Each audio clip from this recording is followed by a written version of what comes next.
বন্ধুরা, আপনারা দেখছেন রাজকুমারী কুকিং হাউস। আজকে আমি তৈরি করে নেব রুটি পরোটার সঙ্গে খাওয়ার একটা সুন্দর রেসিপি তড়কা তৈরি করতে আমি কড়াই 6 ঘন্টা আগে ভিজিয়ে দিয়েছিলাম। দুটো আলু কেটে নিয়েছিলাম, কুচি করে আদা রসুন পেঁয়াজ তড়কাতে সব কুচি দিতে হয়, কারণ বাটা দিলে ভালো হয় না তড়কা।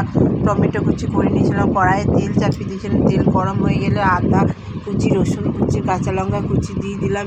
দেওয়ার পরে বেশ ভালোভাবে নেড়ে নিতে হবে। তারপরে একটা টমেটো কুচি করে নিয়েছিলাম, টমেটো দিয়ে দিলাম।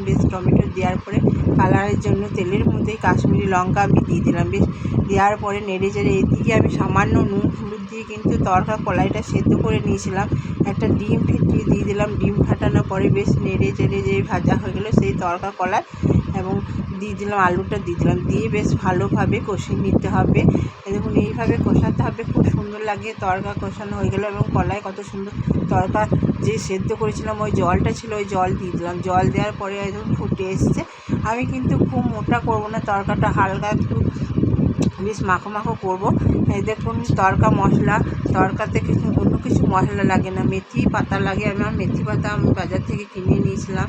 আপনারা চাইলে দেখবেন দোকানে পাওয়া যায়, গোলদারি দোকানে মেথি পাতা।